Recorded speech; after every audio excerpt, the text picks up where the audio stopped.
Assalamualaikum warahmatullahi wabarakatuh. Perkenalkan, nama saya Arum Amalia dengan NIM 2301020147.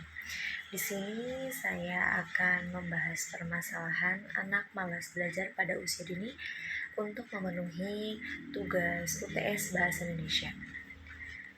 Nah, di sini ada beberapa rumusan masalahnya. Yang pertama, apa pengaruh siswa malas belajar? Dan yang kedua, bagaimana cara mengatasi siswa malas belajar? Tujuan mendeskripsikan pengaruh siswa malas belajar. Dan yang kedua itu adalah mendeskripsikan cara mengatasi siswa malas belajar. Anak malas belajar, banyak orang tua yang tidak sadar jika mereka kerap memberikan label malas kepada anaknya. Padahal anak mereka hanya ada dalam masa kurang termotivasi untuk belajar atau perilaku yang mereka lakukan tidak sesuai dengan rata-rata anak sekolah pada umumnya. Malas berbeda dengan lamban. Anak yang lamban masih memiliki kemauan untuk melakukan sesuatu, meski lama prosesnya. Sedangkan anak malas cenderung menunjukkan dirinya tidak ada kemauan. Seorang anak yang bersikap malas bisa disebabkan oleh beberapa hal seperti timbulnya rasa bosan dalam diri anak, menemui kesulitan di sekolah saat belajar, pengetahuan dan pengalaman yang kurang, dan hingga faktor fisiknya yaitu lapar, mengantuk, dan sakit. Ada banyak faktor yang menyebabkan anak malas belajar, baik dari segi fisik, mental, maupun lingkungan belajarnya. Dan ini dia adalah penyebab anak malas belajar. Yang pertama, kesulitan memahami materi. Anak cenderung menghindari materi pelajaran yang sulit ia pahami. Konsep materi yang kompleks dan soal-soal yang rumit seringkali menurunkan motivasi belajar anak. Pada akhirnya, ia cenderung malas-malasan dan enggan belajar. Yang kedua, materinya kurang menantang.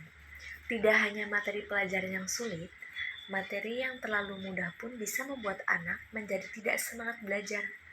Bila materi kurang menantang, anak bisa berpikir, untuk apa aku kalau sudah bisa? Dan yang ketiga, kurang minat terhadap topik yang dipelajari. Setiap anak memiliki minat pada bidang yang berbeda.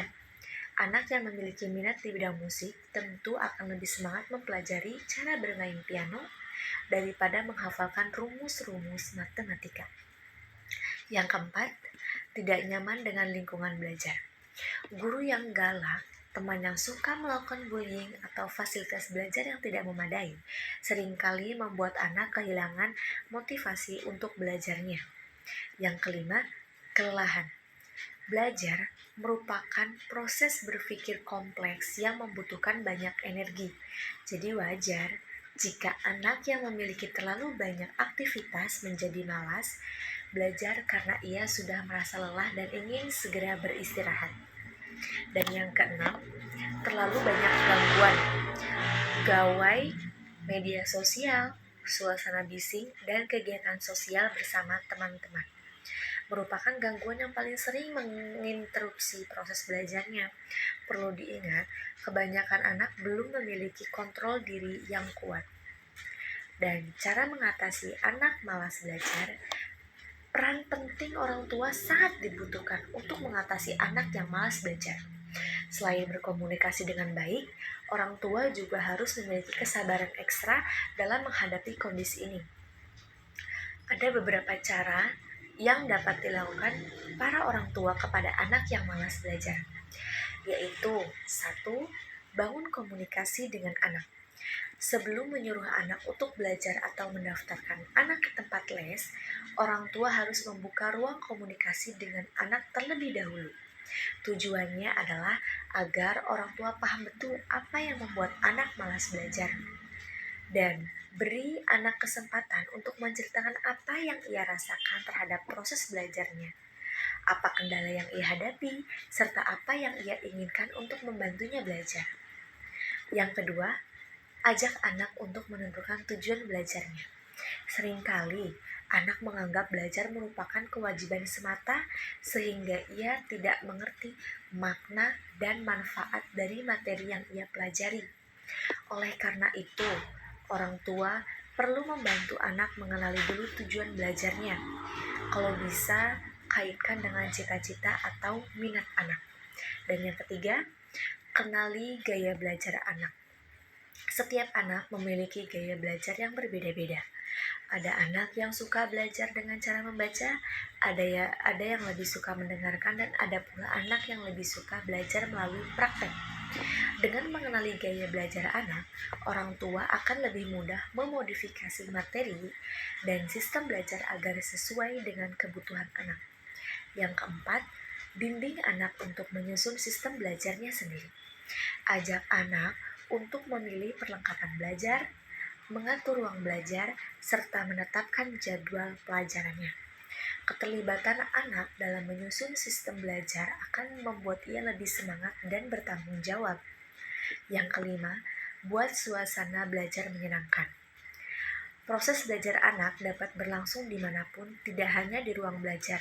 Orang tua dapat mengajak anak ke museum untuk belajar sejarah, ke kebun binatang untuk mempelajari fauna, dan lain-lain.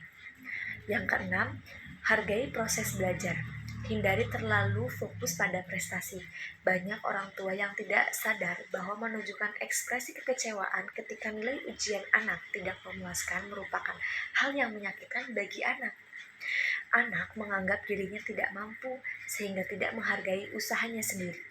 Yang ketujuh, jadi role model. Dalam proses belajar, anak membutuhkan teladan dari orang tuanya. Oleh karena itu, saat memasuki waktu belajar, orang tua perlu membangun iklim belajar yang ada di dalam rumahnya. Nah, pada dasarnya, setiap anak merupakan pribadi yang unik. Orang tua perlu mengenali dan memahami karakter anak agar dapat mendampingi proses belajarnya dengan optimal.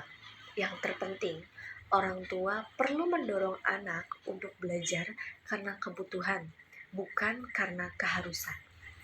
Nah, di sini manfaat penelitian saya adalah satu, sebagai motivasi untuk siswa yang malas belajar. Dan yang kedua, sebagai pengetahuan apa saja penyebab dan pengaruh siswa malas belajar. Alasan kenapa permasalahan itu perlu diteliti, karena malas adalah suatu perasaan di mana seseorang akan enggan melakukan sesuatu karena dalam pikirannya sudah memiliki penilaian yang negatif atau tidak adanya keinginan untuk melakukan hal tersebut. Malas sejatinya merupakan sejenis penyakit mental. Siapapun yang sampai rasa malasnya akan mengacaukan kinerjanya dan ini jelas-jelas merugikannya. Tingkat penyakit malas bervariasi, mulai dari yang hanya malas untuk mengerjakan sesuatu pekerjaan sampai malas tingkat akhir yaitu malas untuk melakukan hal apapun.